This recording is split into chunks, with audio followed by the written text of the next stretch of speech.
Jake Morrison wiped the sweat from his forehead as he finished checking the last power coupling in the engine room. The steady hum of the Meridian's fusion drive filled the air around him. He had been working on this ship for 3 years now, and the sound was like music to his ears. Everything was running perfectly. Morrison, how are those power levels looking?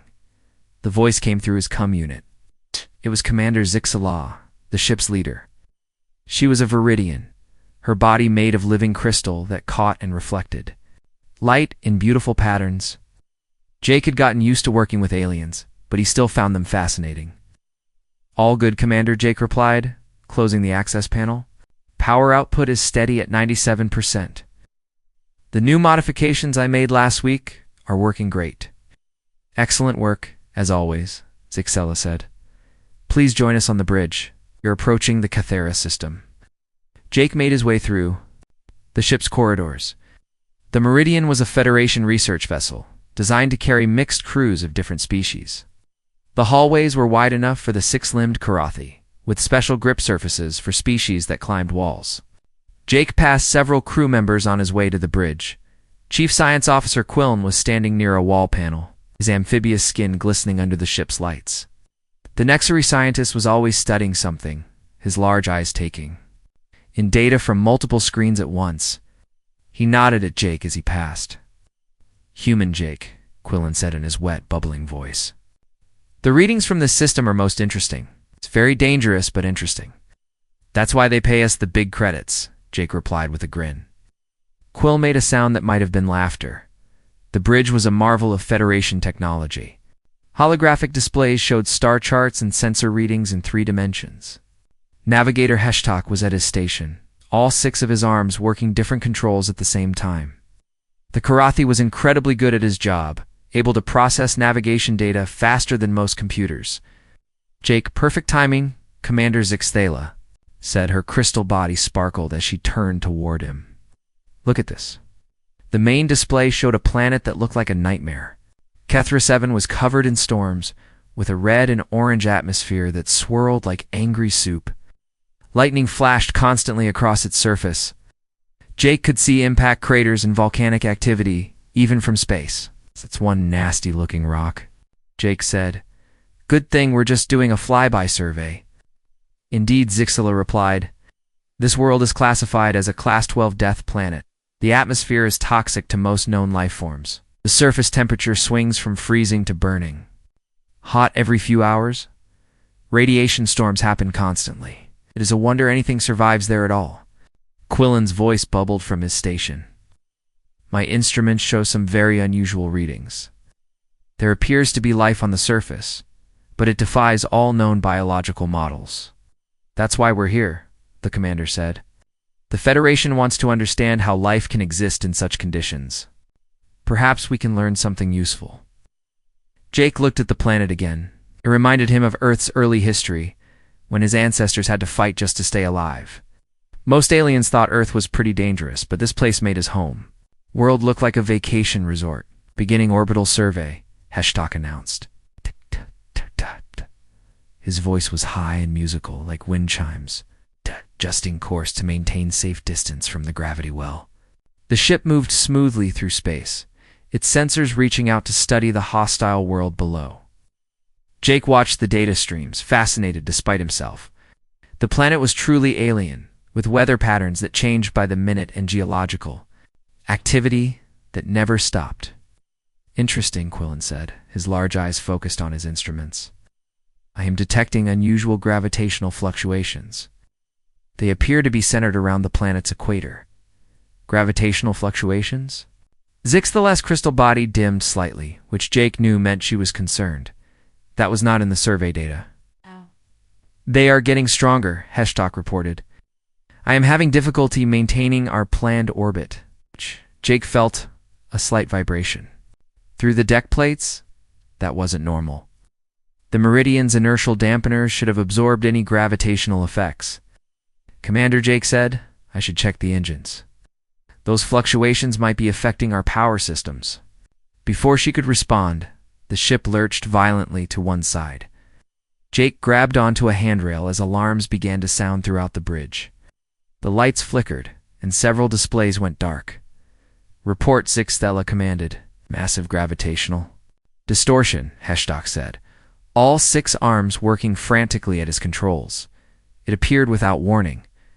The ship's navigation systems cannot compensate. Jake felt his stomach drop as the artificial gravity fluctuated. Through the main viewer, he could see the planet growing larger. They were being pulled toward it. Engine room, this is Morrison, he said into his comm unit. I need full power to the drives now. Jake, the engines are not responding properly, came the reply from one of his technicians. Something is interfering with the fusion reaction. The ship shook again, more violently this time. Jake, good. But sure, the stress on the hull is the Meridian. Fought against forces it was never designed to handle. All hands, prepare for emergency maneuvers, Stella announced over the ship's communication system. This is not a drill. Jake was already moving toward the exit. Commander, I need to get to the engine room. Maybe I can boost power enough to break free. Go, she said. We will try to maintain altitude from here. Jake ran through the corridors. As the ship bucked and rolled around him, other crew members were securing equipment and preparing for the worst. The Meridian was a tough ship, but it was a research vessel, not a military craft built for extreme conditions. He reached the engine room, just as another massive jolt threw him against the wall. The fusion drive was making sounds he had never heard before. Pitched whines and grinding noises that spoke of systems under terrible stress. Jake dove into the control systems, his hands flying over the panels. He rerouted power from non-essential systems, pushed the safety limits on the fusion reactor, and even began an emergency overload sequence that would give them a brief burst of extra power. Come on, he muttered, sweat dripping onto the controls. The ship needed just a little more thrust to break free of whatever was pulling them down. The engines roared to life with more power than they had ever produced. For a moment, Jake thought they might make it.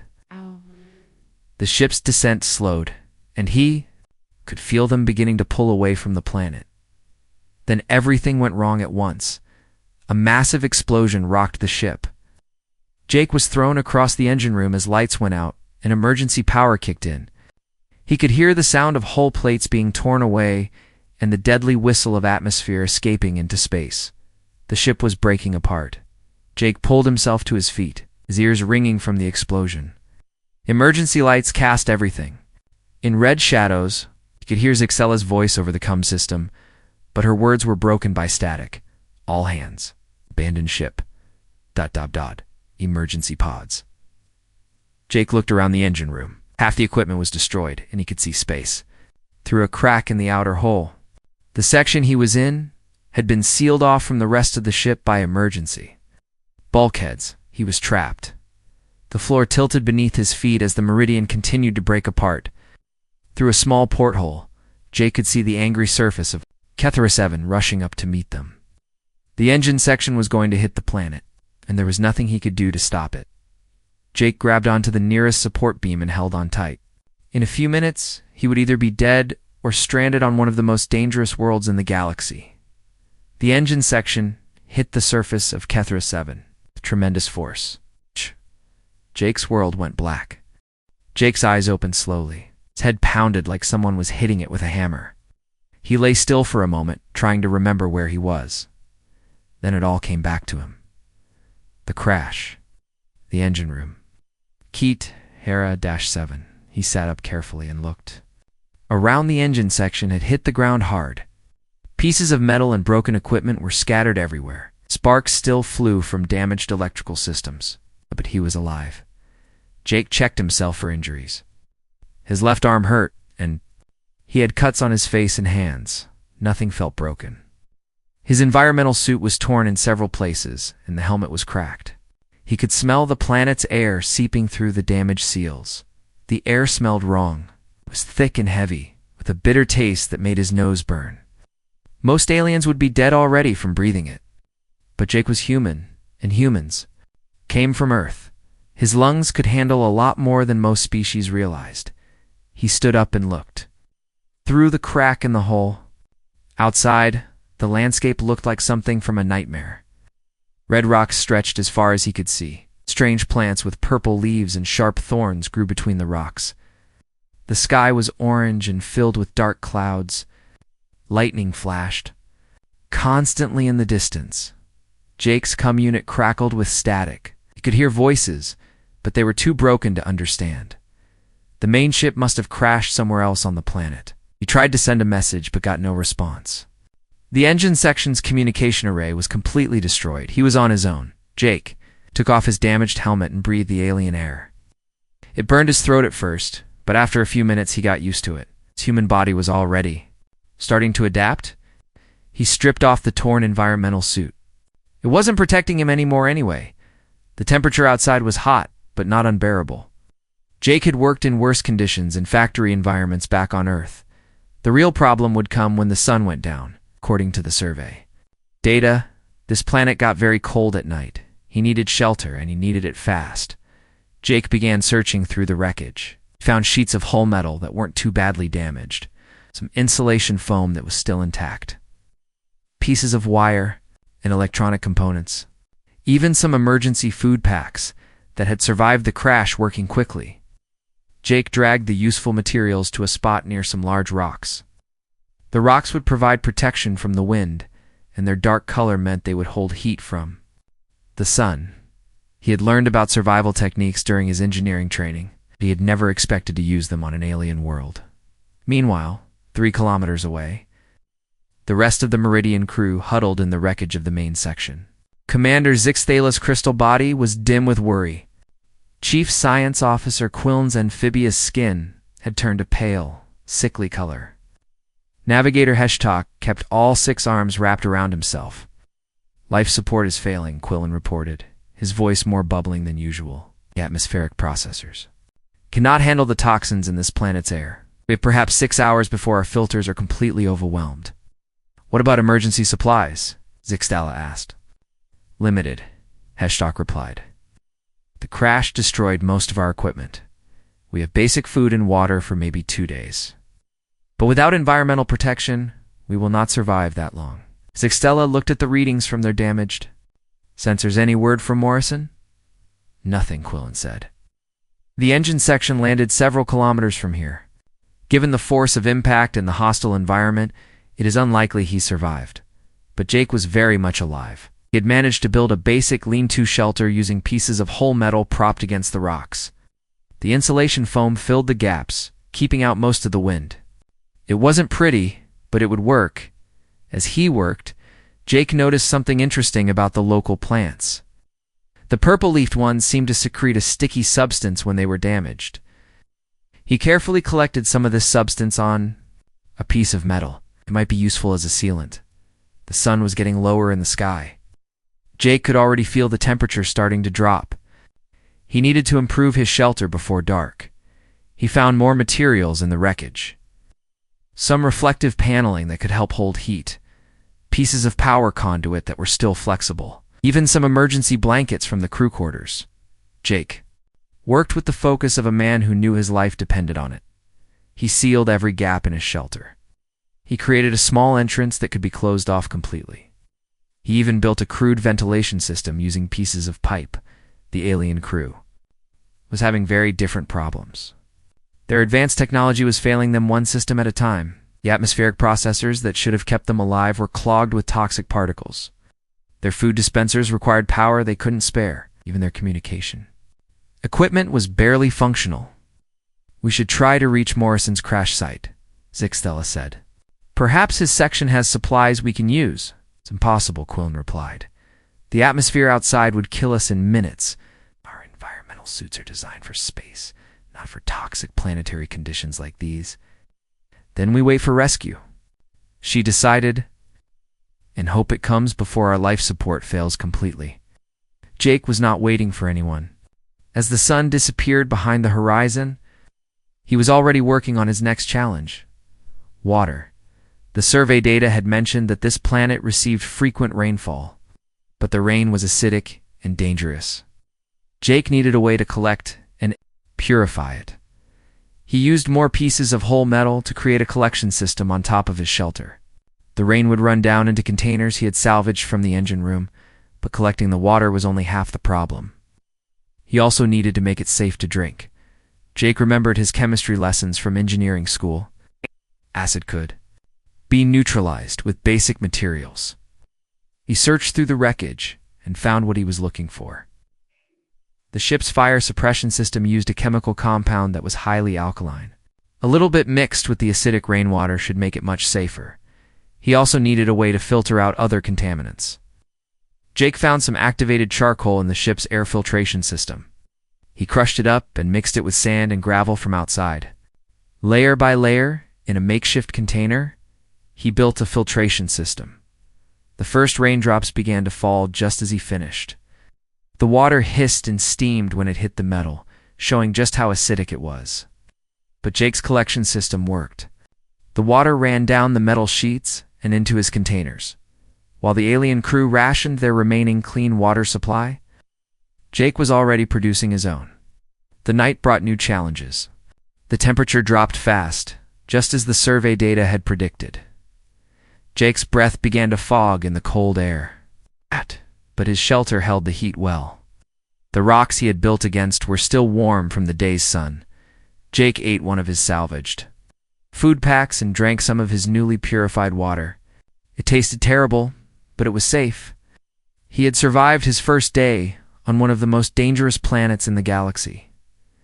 As he settled down to sleep, Jake heard sounds outside his shelter. Ows! Strange howls and clicking noises came from the darkness.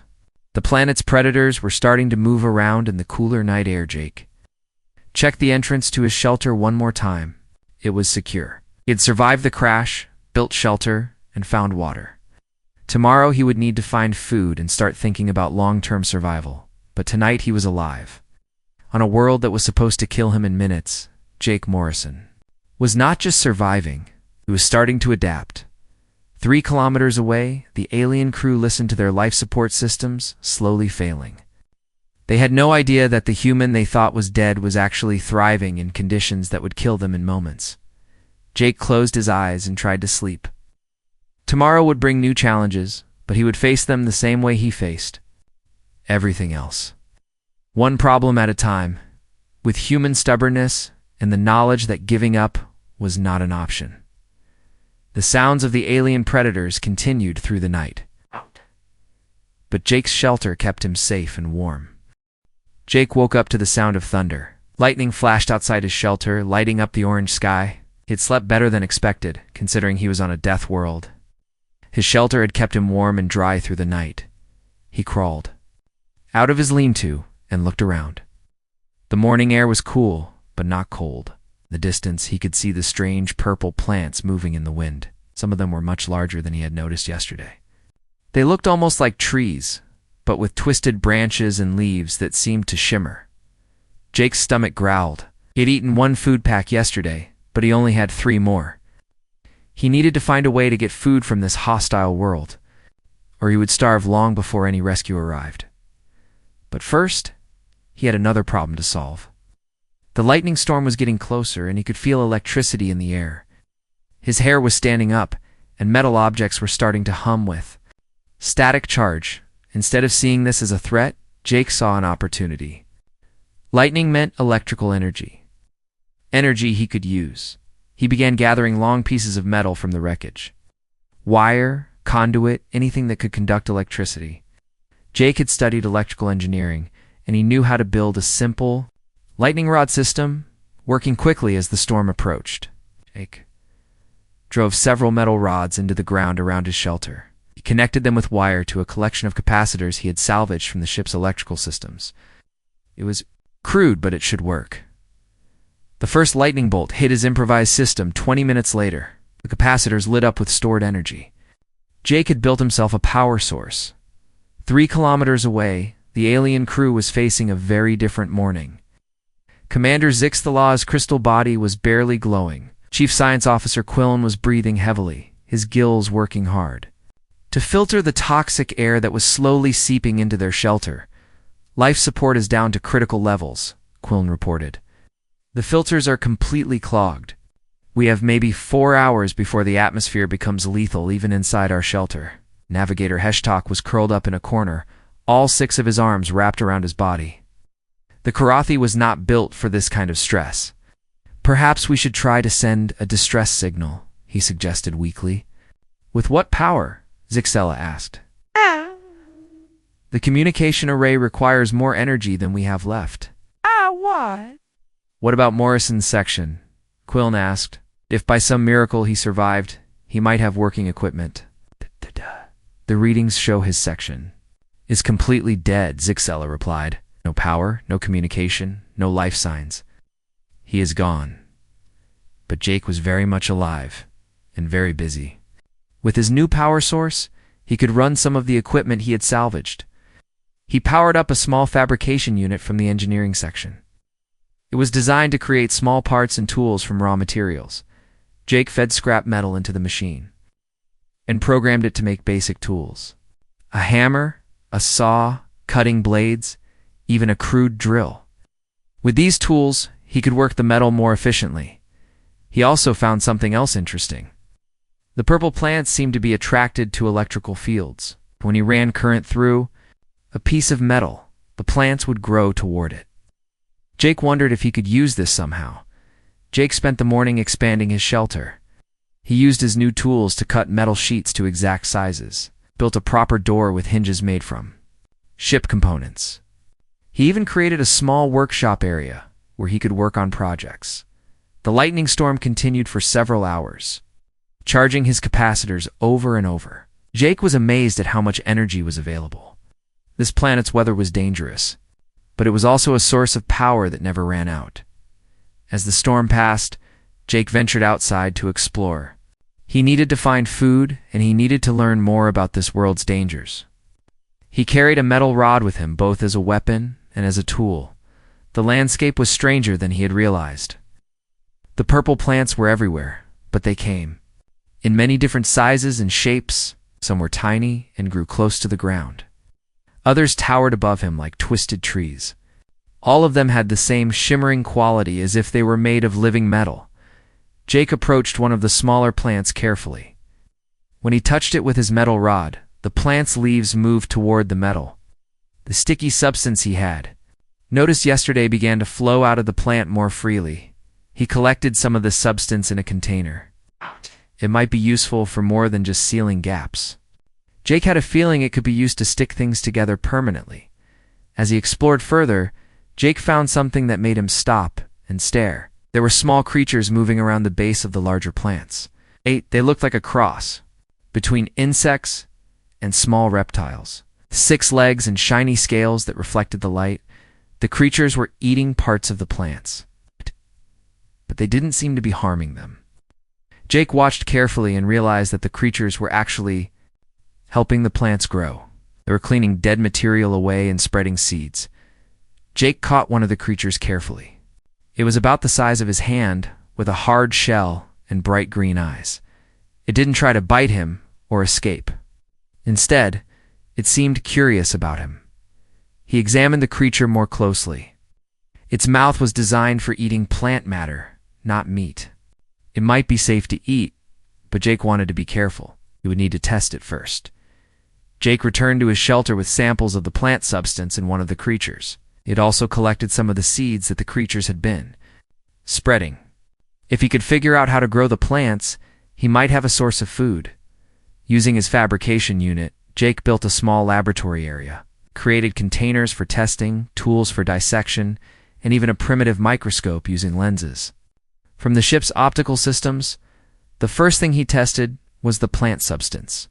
It was definitely not toxic to humans. In fact, it seemed to have some nutritional value. It tasted terrible, but Jake had eaten worse things during his engineering training. The small creature was more complicated. Jake dissected it carefully. Studying its organs and tissues, it had a simple digestive system and seemed to eat only plant matter. Most importantly, it didn't have any obvious poison glands or toxic substances. Jake cooked a small piece of the creature's meat using electricity from his power system.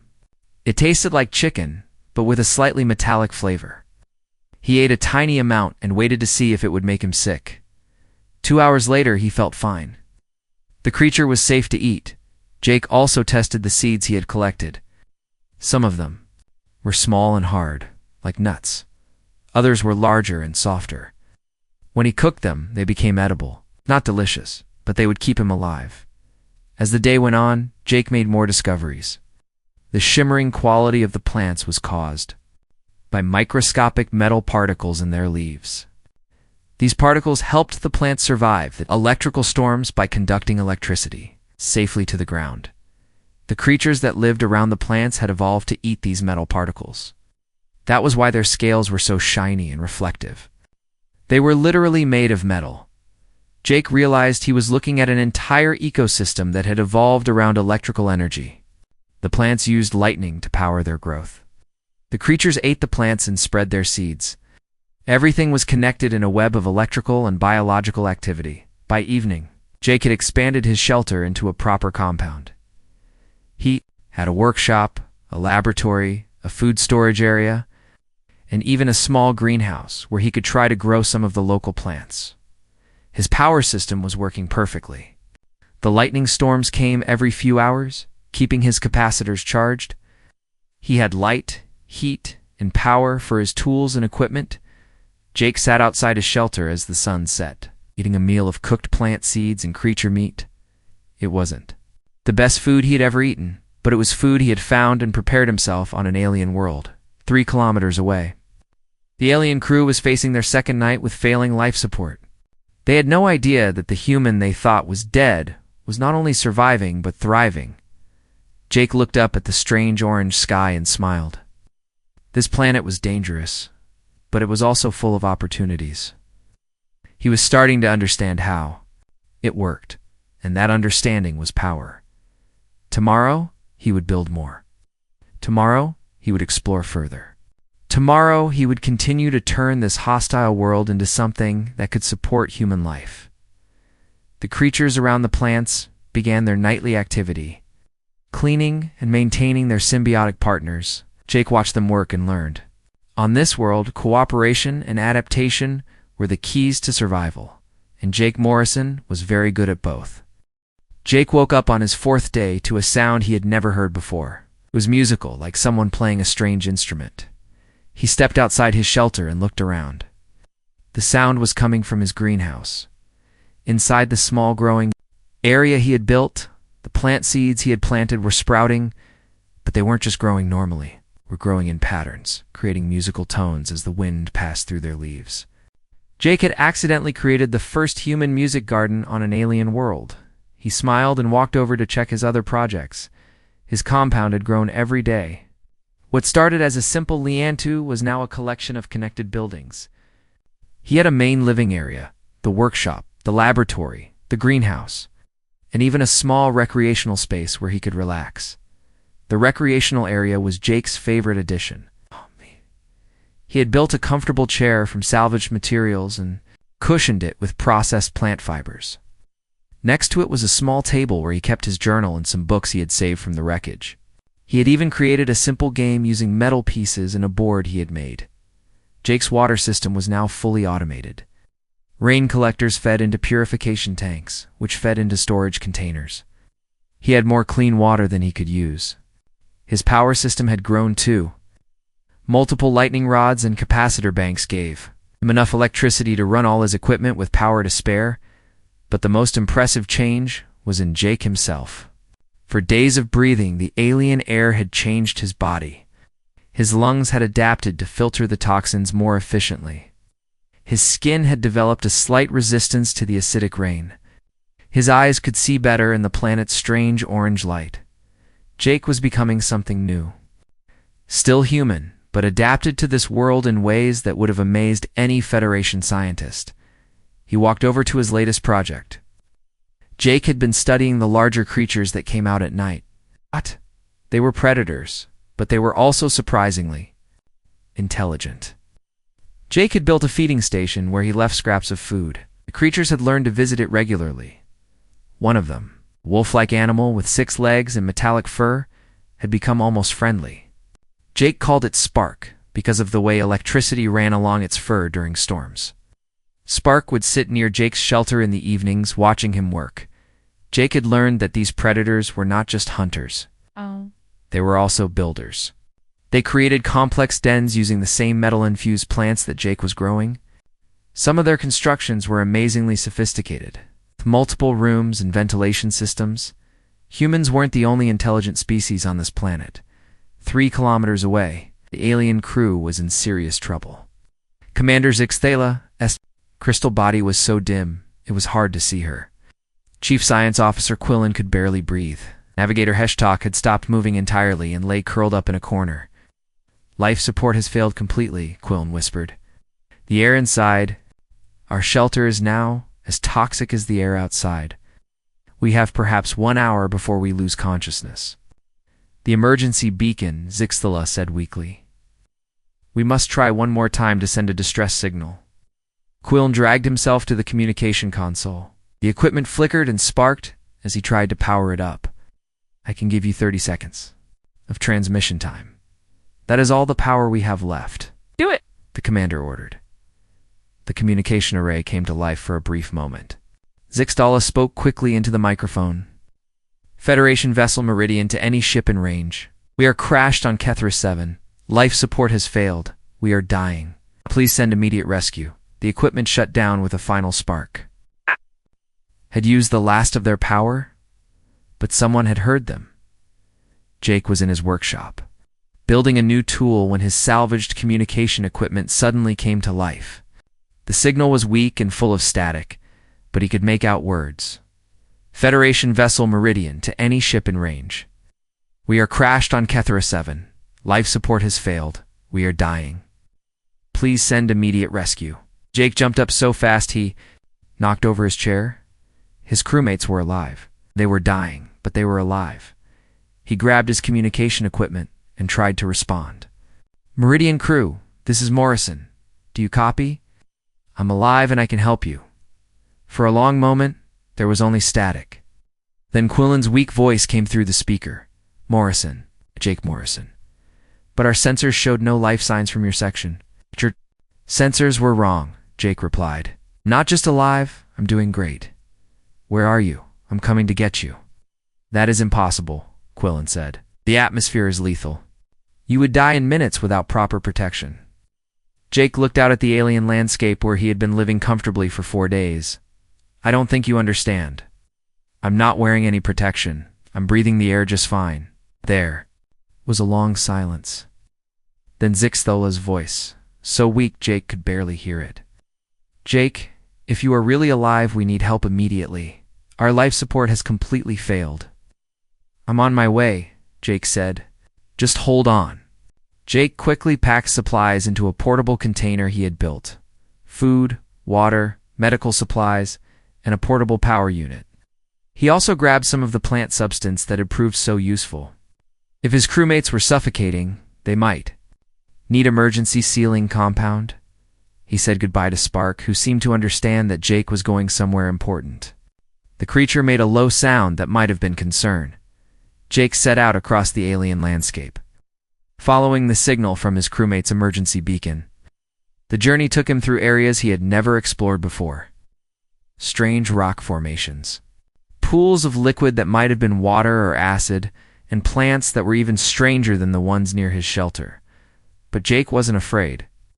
This world had been his home for 4 days now. He understood its rhythms and its dangers. He knew which plants to avoid and which creatures were actually harmless. He was no longer a visitor here, belonged. The alien cruise shelter was a sad sight compared to Jake's compound. It was just the broken hull of their ship's section patched. With emergency foam and slowly falling apart, Jake could see why their life support had failed. They had tried to seal themselves away from the planet instead of learning to live with it. Jake knocked on their makeshift door. It's Morrison. Open up. The door opened slowly, and Jake got his first look at his crewmates in 4 days. 8 looked terrible. Zixthala's crystal body was gray and dull. Quillen's amphibious skin was covered with toxic burns. Hishtok was unconscious. My God, Jake said. You look awful. Come on, let's get you fixed up. He entered their shelter and immediately began setting up his portable equipment. The air inside was indeed toxic, full of acidic fumes and poisonous gases. But Jake's adapted lungs handled it without trouble. How are you doing that? Quillen asked weakly. How are you breathing this air? Human lungs are pretty tough, Jake replied, setting up his water purification system. We evolved on a world that tried to kill us every day. This place isn't so different. Jake worked quickly and efficiently, sealed the worst leaks in their shelter using the plant substance he had brought. He set up his power unit to run there. Emergency life support. He gave them clean water and food that wouldn't poison them further. Within an hour, the 3 aliens were breathing easier. Color was returning to Zixala's crystal body. Quillen's skin was starting to heal. Talk had regained consciousness. "This is remarkable," Quillen said, sipping Jake's purified water. "You have not only survived on this death world, you have thrived. How is this possible?" Jake sat down next to them and smiled. "It's all about perspective. You saw a death world. I saw a world full of opportunities. Instead of fighting the planet, I learned to work with it. The toxic atmosphere, the deadly storms, the predators," Zixala said. "The atmosphere isn't that bad once you get used to it," Jake replied. "The storms provide unlimited power. The predators are actually pretty smart. One of them has become my neighbor." The aliens stared at him in amazement. Everything they had been taught about survival said that Jake should be dead. Instead, he was healthier and happier than when they had started their mission. "Would you like to see my place?" Jake asked. "I think you'll find it interesting." Jake spent the rest of the day showing his crewmates around his compound. They were amazed by everything he had built: the automated systems, the power generation, the greenhouse full of alien plants, even his recreational area. Spark showed up that evening and sat near Jake's chair as usual. The aliens were terrified at first, but they watched in wonder as Jake petted the dangerous predator like it was a friendly dog. "Incredible," Quillen whispered. "You have created a paradise on a world that should have killed you." "Not paradise," Jake corrected. "Home. This is my home now." As they sat around Jake's compound that evening, eating food he had grown and prepared, powered by electricity he had captured from the sky, the aliens began to understand something important. Humans didn't just survive in impossible conditions. They made the impossible look easy. 3 days later, Jake was working in his greenhouse when Spark suddenly stood up and made a warning sound. The creature's metallic fur was standing on end, and electricity was sparking along its body. Jake had learned that this meant danger was coming. He looked up at the orange sky and saw something that made him smile. A Federation rescue ship was descending through the atmosphere, its engines fighting against the planet's gravity and electrical storms. "Looks like your ride is here," Jake said to his alien crewmates, who were resting in his guest quarters. They had recovered well over the past few days, thanks to his clean water, safe food, protected shelter. Commander Zixala's crystal body was bright again, though she still looked amazed every time she watched Jake work with the hostile environment. "I still cannot believe what you have accomplished here, Jake. Our rescue teams will want to study everything you have built." The rescue ship landed about a kilometer away from Jake's compound. It was a big Federation cruiser called the Salvation, designed to handle emergency rescues in dangerous conditions. Jake could see it through his observation window, sitting on the red rocks like a metal mountain. Within minutes, a team of rescuers in heavy environmental suits was making its way toward the crash sites. They went to the alien crew's original shelter first, expecting to find survivors clinging to life in desperate conditions. Instead, they found an empty, broken hole with a note that Jake had left. "Survivors have been relocated to safety. Follow the marked trail." Jake had spent the morning marking a clear path from the old shelter to his compound. Using reflective strips from the ship's emergency supplies, he wanted the rescue team to see everything he had built. The rescue team's leader was Captain Brixton, a hegemony officer with 4 arms and an attitude that suggested he had seen everything the galaxy could throw at him. He was not impressed by reports of a human surviving on a Class 12 death world. "Probably just found a safe cave and waited for rescue," he told his team as they followed the marked trail. Typical Deathworlder luck. But as they got closer to Jake's compound, Captain Brixton's attitude began to change. The trail led past Jake's original crash site, where the rescue team could see how he had systematically stripped every useful component from the wreckage. Nothing was wasted. Everything had a purpose. Then they saw the lightning rod array. Dozens of metal poles connected by cables, all leading to banks of capacitors and power distribution systems. It was crude, but effective, capturing energy from the constant electrical storms. That's actually clever, one of the rescue technicians admitted. I wouldn't have thought to use the storms for power. Lucky guess, Captain Brixton said. But he sounded less certain. The trail led them up a small hill, and suddenly Jake's compound came into view. The rescue team stopped and stared. It wasn't just a survival shelter. It was a small settlement. Multiple buildings connected by covered walkways. A greenhouse full of alien plants. Solar collectors and wind generators supplementing the lightning power system. Even a small recreation area with furniture and decorations. This is impossible, Captain Brixton said. The report said he crashed 4 days ago. No one could build all this in 4 days.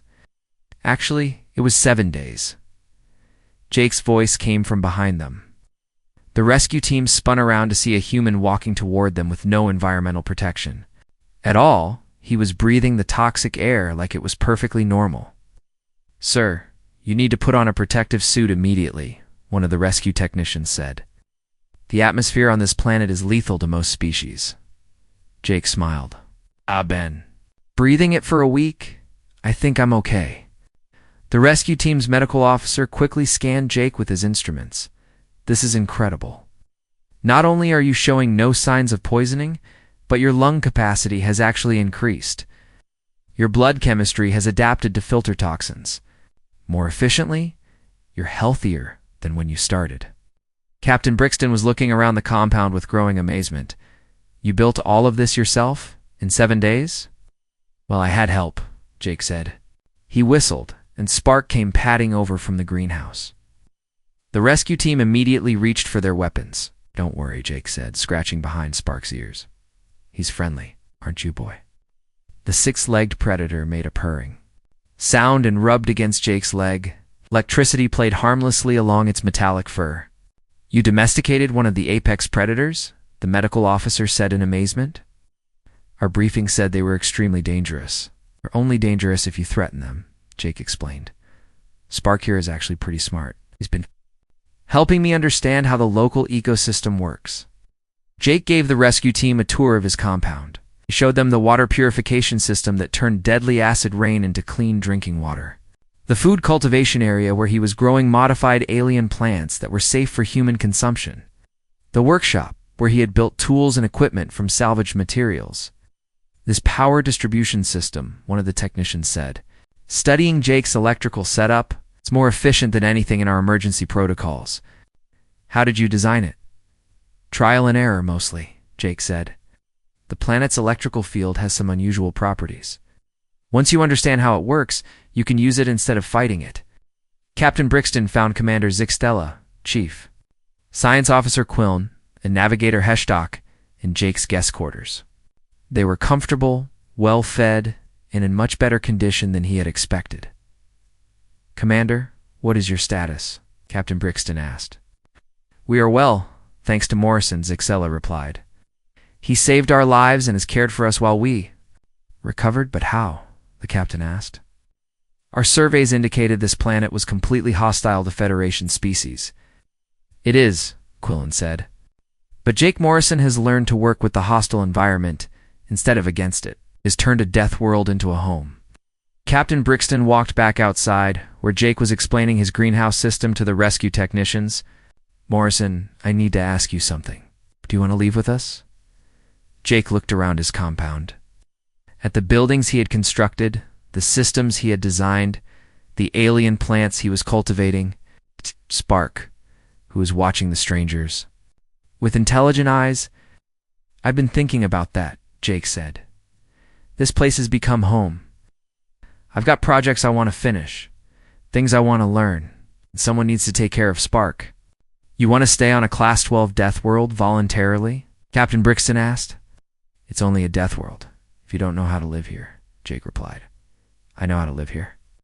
The rescue team spent 2 more days documenting everything Jake had built. They recorded his techniques, studied his adaptations, and marveled at his solutions to problems they thought were impossible to solve. The Federation's emergency protocols had always focused on avoiding hostile environments. Jake had proved that. Sometimes the better approach was to embrace them. Your methods will change how we think about survival, the medical officer told Jake. We'll be recommending major updates to our training programs. Good, Jake said. Maybe next time someone crashes on a world like this, they'll see opportunities instead of just threats. When it came time for the rescue ship to leave, Jake made his decision. He would stay on Kethra 7, at least for now. The Federation agreed to establish a research station at his compound. With Jake as the chief consultant on hostile world survival techniques, Commander Zixala, Quilnan, and Heshtok said goodbye with genuine sadness. Jake had not only saved their lives, but had shown them something amazing about human adaptability. You have taught us much about your species, Zixala said. Humans do not simply survive impossible conditions. You make them look easy. As the rescue ship lifted off, Jake stood outside his compound with Spark beside him. The orange sky was filled with lightning, but instead of seeing danger, Jake saw his power grid recharging itself. Other creatures were starting to approach his compound now. Word had spread through the planet's ecosystem that there was a place where the strange two-legged visitors shared food and offered protection. Jake had work to do. His greenhouse needed expanding, his workshop could use more equipment, and he wanted to explore more of the planet, to learn about the other intelligent species that lived here. 3 months later, Federation scientists began arriving to study Jake's techniques. They found him building a second compound with the help of a pack of domesticated predators. His original settlement had grown into a small town, systems so efficient they were being copied on colony worlds across the galaxy. Jake Morrison had done more than survive on a death world. He had proved that with enough stubbornness, creativity, and willingness to adapt, humans could make anywhere into home. The aliens who had once watched in disbelief as a Deathworlder built a shelter were now studying his methods, hoping to learn. The secret of turning the impossible into the routine. The secret, Jake knew, was simple. Never give up, never stop learning, and always remember that every problem is just an opportunity in disguise.